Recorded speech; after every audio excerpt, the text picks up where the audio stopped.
During the COVID lockdown, this headline went viral. Nearly half of men say they do most of the homeschooling. 3% of women agree.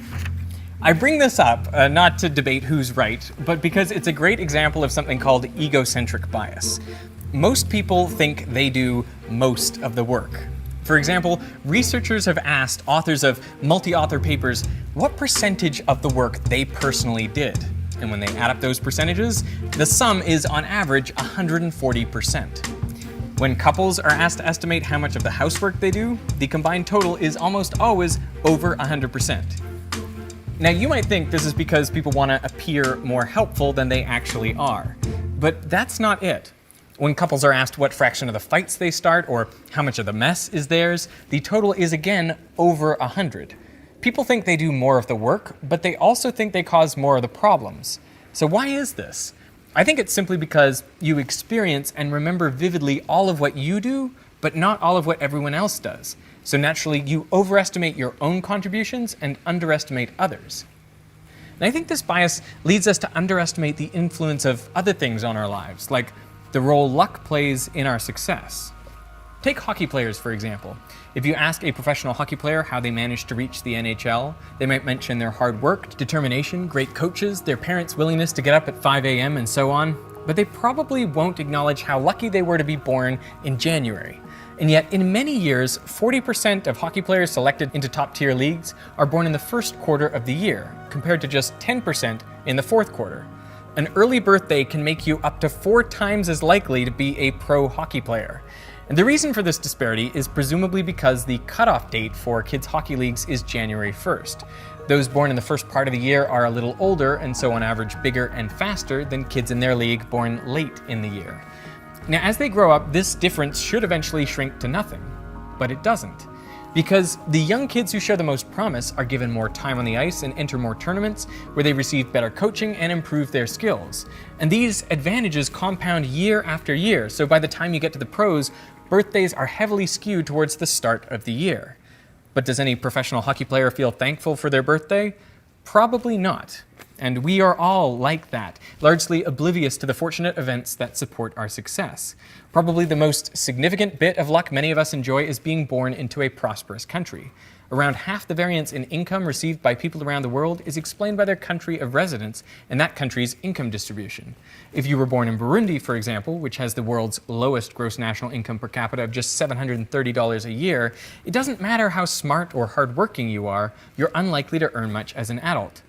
Now, many people get offended if you point out how big a role chance plays in their success. And I get it. If we are just a product of our circumstances, then our hard work and our talent seem to count for nothing.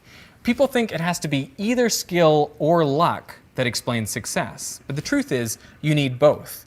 Take these 8 track and field world records. All the athletes who achieved these records are obviously world-class, extremely dedicated and talented, and yet when they achieved their world records, 7 out of 8 had a tailwind. Now these athletes all had the ability to win a gold medal, but to set the world record required a bit of luck as well. The importance of luck increases the greater the number of applicants applying for just a few spaces. Consider the most recent class of NASA astronauts. From over 18,300 applicants in 2017, only 11 were selected and went on to graduate from the astronaut training program. Now we can make a toy model of the selection process. Let's assume that astronauts are selected mostly based on skill, experience, and hard work, but also, say, 5% as a result of luck, fortunate circumstances. For each applicant, I randomly generated a skill score out of 100, and I also randomly generated a luck score out of 100. Then I added those numbers together, weighted in the 95-5 ratio to get an overall score. This score represents the selector's judgments, meaning the top 11 by this metric would become astronauts.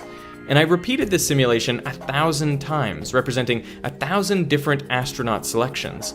And what I found was the astronauts who were picked were very lucky. They had an average luck score of 94.7. So how many of the selected astronauts would have been in the top 11 based on skill alone?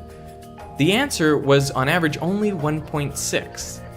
That means even with luck accounting for just 5% of the outcome, 9 or maybe 10 of the 11 applicants selected would have been different if luck played no role at all. When competition is fierce, being talented and hardworking is important, but it's not enough to guarantee success. You also need to catch a break. Largely, I think we're unaware of our good luck because by definition, it's not something we did. Like the housework done by your significant other, it goes unappreciated. And here's the crazy thing. Downplaying the importance of chance events may actually improve your probability of success. Because if you perceive an outcome to be uncertain, you're less likely to invest effort in it, which further decreases your chances of success. So it's a useful delusion to believe you are in full control of your destiny. I mean, if I had known how bad I was when I started YouTube, or how much work it would take, I might have given up right then. Welcome to Veritasium, an online science video blog. Now, there may be another benefit to overlooking your lucky breaks, which is it makes it easier to justify your place in society. If you have a lot of wealth or power, you can just chalk it up to your own intelligence, effort, and perseverance. It makes it easier to accept inequality. In one experiment, participants were put in groups of 3 in small rooms to discuss a complex moral problem. And one person in each group was randomly designated the team leader. Half an hour later, the experimenter came by with 4 cookies for each team. So who got the extra cookie? In each case, it went to the team leader. Even though they had no special aptitude, they didn't have extra responsibilities, and they'd gotten their position through chance alone. Once you have achieved a certain status, it seems natural to feel like you deserve it, and all the other good things that come your way. Now, this is just an anecdote, but whenever I've been upgraded to fly business class, I've always observed the worst behavior in my fellow privileged passengers. They just act so entitled and uncourteous. And research has found evidence for this as well. In another experiment, participants were asked to think of a good thing that happened to them recently. And then one group was asked to list their own personal qualities or actions that made that good thing happen. Another group was asked to list external factors beyond their control that led to the event. And a control group was simply asked to list reasons why the good thing happened. Now, for completing this task, participants were told they would be paid $1. But at the end, they were offered the option to donate some or all of the money to a charity.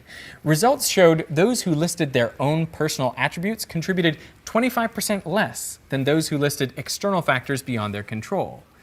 Now, think of what all this means for people in our society, specifically for people in positions of power like business leaders and politicians. Now, undoubtedly, most of them are talented and hardworking, but they have also been luckier than most. And like most of us, they don't realize just how lucky they are. And this gives them a distorted view of reality.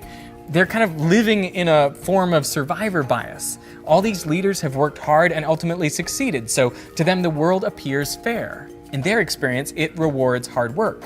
But what they don't have is the experience of all the people who have worked hard and failed. So what are they to make of people less successful than themselves? Well, the natural conclusion is that they must just be less talented or less hardworking. And this perspective makes them less inclined to be generous, to give back. And they are the ones who set the rules for how society operates. And this is particularly unfortunate since one of the main ways many of us are lucky is in our country of residence. But what is a country except for the things put there by people who came before? The roads and the schools, public transport, emergency services, clean air and water, everything like that. It seems a cruel trick of our psychology that successful people without any malice will credit their success largely to their own hard work and ingenuity, and therefore contribute less to maintaining the very circumstances that made that success possible in the first place. The good news is that acknowledging our fortunate circumstances not only brings us more in line with reality, it also makes us more likable. In a study where people had to read the transcript of a fictional 60 Minutes interview with a biotech entrepreneur, experimenters tried changing just the last paragraph where the interviewee is talking about the reasons for their company's success. In one version, the entrepreneur personally takes credit for the success they've had, but in the other, he says luck played a significant role. Now, people who read the luck version of the transcript judged the entrepreneur as kinder and thought they'd be more likely to be close friends with him than those who read the other version of the transcript. And raising our awareness of fortunate events can also make us happier because it allows us to feel gratitude. Personally, I am grateful to Michael Stevens of Vsauce, who on October 7th, 2012, posted the video, How Much Does a Shadow Weigh?, which shouts out my slow-motion slinky drop video. And within 3 days, my subscribers had increased by 1/3, and within a month, they had doubled, leading me to quit my part-time job and work exclusively on YouTube videos. And I'm grateful to the writer of the free newspaper they give out on the trains in Sydney, who didn't quite understand electricity, leading me to post this picture of their article to my Instagram with the caption, "What's wrong with this picture?" And I'm lucky that the first person to answer correctly was a beautiful woman who became my future wife. Yep, that is how I met your mother. Now, initially, I wanted to make this video just to say our circumstances and psychology conspire to make us oblivious to our own luck. And this leads successful people to view the world as fair and those less successful than them as less talented or less hardworking. And this is before you factor in any discrimination or prejudice. But it also became apparent to me that I should talk about what to do if you want to be successful in such a world. And I think the best advice is paradoxical. First, you must believe that you are in complete control of your destiny and that your success comes down only to your own talent and hard work. But second, you've got to know that's not true for you or anyone else. So you have to remember, if you do achieve success, that luck played a significant role, and given your good fortune, you should do what you can to increase the luck of others.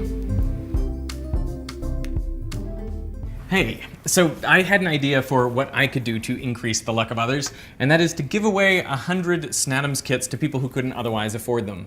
So if you didn't know, Snadams is a product that I invented and kickstarted 5 years ago. It's a molecular modeling kit where all the atoms snap together magnetically. Now, I made it because I really wanted to tackle the misconception that bonds store energy. They don't. It takes energy to break them, and you can feel that with Snadams. Recently, I completely retooled Snadams so there are small holes where the magnets are. This allows them to touch directly, increasing the bonding strength so you can form bigger, more stable molecules. I call these Snadams X, and yes, they are backwards compatible with original Snadams. So here's my idea. For the next month, you can buy Snadams for 10% off using the code GIVELUCK. And for each one sold, I will give a kit to someone who can't afford one, up to a limit of 100. So I'll put links and more details in the description. And I really want to thank you for watching. And thank you for all my good luck.